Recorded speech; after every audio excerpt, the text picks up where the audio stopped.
ममता बहुत ही सीधी और प्यारी लड़की थी। वहीं सुनील एक सरल और आगे बढ़ने की सोच रखने वाला लड़का। सुनील, बेटा सुनील कहाँ है? अरे ज़रा एक गिलास पानी तो दे दो। हाँ माँ, अभी आया।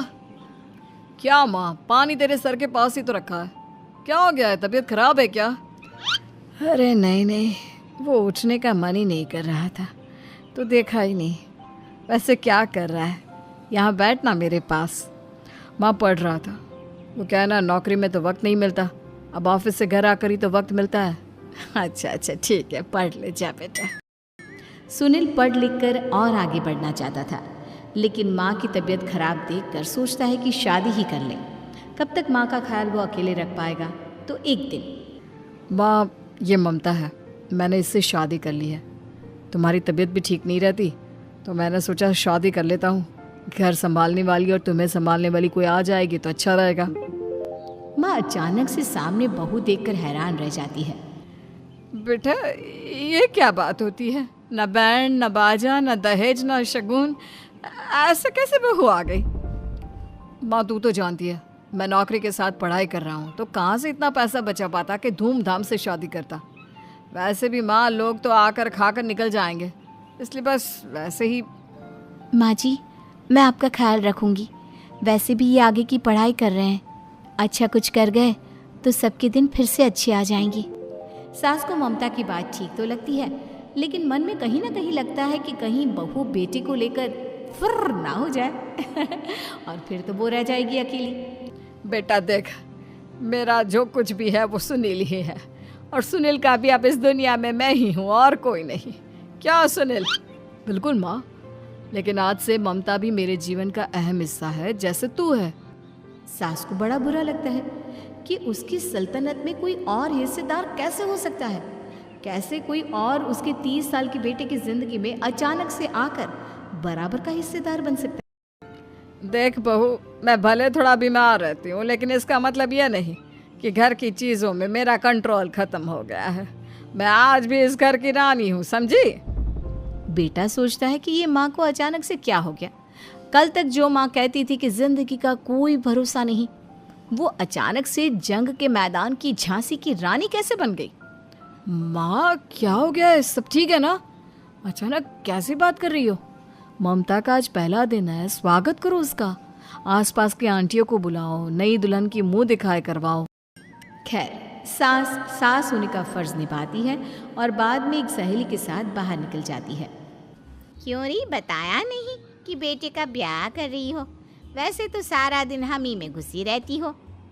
अरे मुझे भी तो अभी पता चला, यूँ अचानक सर पर लेकर आ गया। कहता है बहू है माँ तुम्हारी, अब इसको भी इतना ही मैं प्यार करता हूँ जितना तुझे करता हूँ। लो जी, ये क्या बात होगी? क्यों इतना प्यार करता है? अरे माँ का प्यार तो ज़्यादा होता है।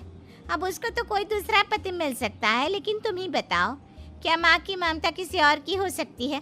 ना जी ना, बेटे को समझाओ ये बात। अरे क्या समझाऊं, मुझे तो खुद ही समझ में नहीं आ रहा कि क्या हो रहा है। जो बेटा कल तक माँ माँ करता था, अचानक से बीवी बीवी का राग आलाप रहा है। देखा, उसकी बीवी ना सुंदर और जवान है। सुंदरता के आगे तो एक से एक नहीं टिके, तो तेरा बेटा किस खेत की मूली है? सास को भी समझ में आ जाता है कि बहू की सुंदरता के आगे माँ का प्यार किसी काम का नहीं। उधर बीवी, ए जी, अम्मा जी सहेलियों को छोड़ने गई थी, अभी तक आई नहीं, हम देख आए क्या? अरे रहने दो ना, आ जाएंगी। कहाँ जाएगी, उनकी आदत है, एक बार जाती है तो पूरी पंचायत खत्म करके ही आती है। अच्छा ही है, खाना वाना खा कर गई होगी। छोड़ो ना, घूमेगी तो खाना पचेगा, नहीं तो ऐसे ही खाट पकड़ लेगी। बहू भी शांत हो जाती है। उधर सास सोचती है कि आज थोड़ा देर से ही घर जाती हूँ, जब बेटा परेशान होकर ढूंढेगा तब मज़ा आएगा। बीवी को खुद ही पता चल जाएगा कि माँ के आगे उसकी दाल नहीं गलेगी। लेकिन वहीं दूसरी ओर घर पर, ए जी, माँ जी अभी भी नहीं आई, हमको तो घबराहट हो रही है कि क्या करें, जाकर पता करें किसी के घर। अच्छा, कहाँ जाओगी ये भी बता दो। पहला दिन है तुम्हारा इस घर में और एक ही दिन में मोहल्ला छानोगी क्या? हाँ, तो आप भी तो नहीं जा रहे हैं ना, हमको फिक्र हो रही है। अरे यार, ये रोज का है अम्मा का, खाओ और सो जाओ। बस फिर क्या था, बेटा बहू खाना खाते हैं और कमरे में सोने चले जाते हैं। उधर जब सास को कोई देखने नहीं आता तो वो हार कर घर आ जाती है, जहाँ वो देखती है कि सारे घर की लाइट्स बंद है। सास को गुस्सा आता बहू, ममता बहू कहाँ हो? लेकिन सारे दिन की थकी बहू को ऐसी नींद आती है जैसे किसी ने भांग की गोली खिला दी हो। वो तो नहीं उठती, उठकर आ जाता है बेटा। अरे क्या बात है अम्मा, काहे चिल्ला रही हो? अरे सो जाओ ना, सुबह की थकी है बहू, वो सो रही है। जोर से बोलोगी तो नींद खुल जाएगी उसकी। माँ को गुस्सा आ जाता है। फिलहाल तो सो जाती है, लेकिन मन ही मन ढेर सारा जहर बहू के लिए भरा होता है। सुबह बहू चाय बना रही होती है कि सास धीरे से गैस तेज कर देती है, जिससे चाय का बर्तन जल जाता है।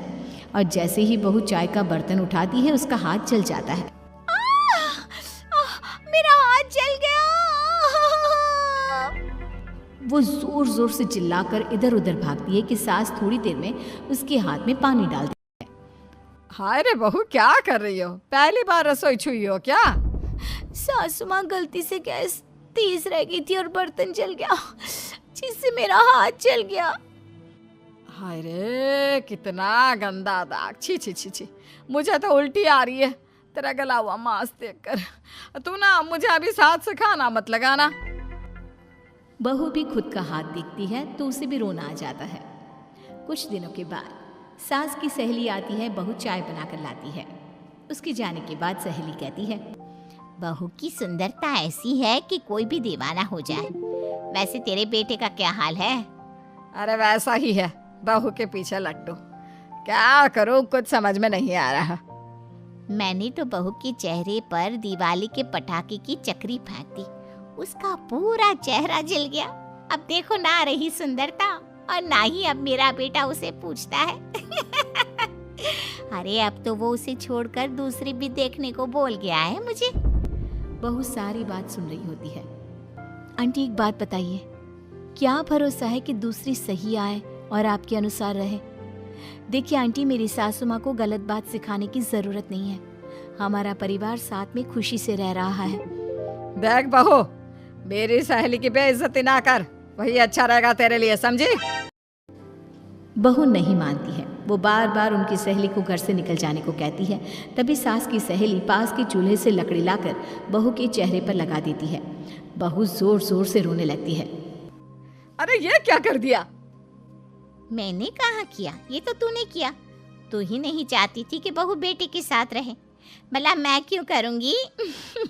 मैं तो चली, निपटो अब। बहू रो रही होती है, दर्द से चिल्ला रही होती है, लेकिन सास उसे डॉक्टर के पास नहीं ले जाती। तभी पति आता है। क्या हो गया ममता? ये दाग कैसे लगा? तुम कैसे जली?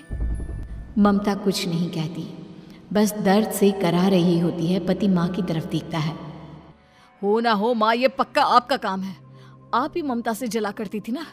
देखना माँ, अब पुलिस आएगी, केस बनेगा, लेकिन पहले मैं ममता को अस्पताल लेकर जा रहा हूँ। सभी अस्पताल जाते हैं, जहाँ डॉक्टर ममता की सास से कहते हैं,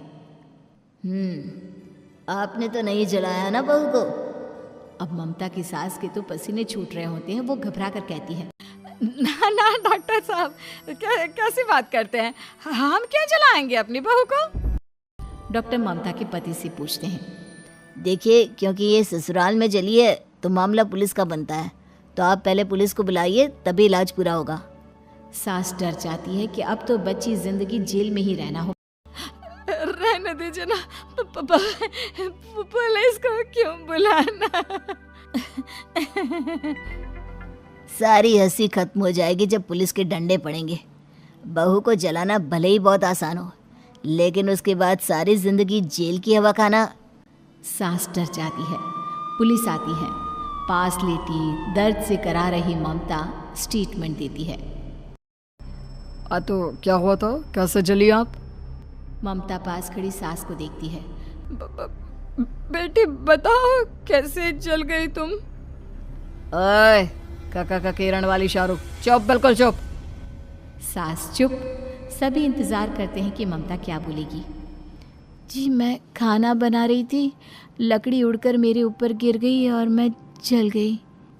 सास बहू की बात सुनकर रोने लगती है। देखा माँ, कितनी समझदार है ममता। ये चाहती तो, हाँ बेटा, ये चाहती तो मैं आज जेल में होती। मुझे माफ कर दे, मैं आगे से अभी कभी ऐसा नहीं करूंगी। बहू के साथ मिलकर रहूंगी, मुझे माफ कर दे।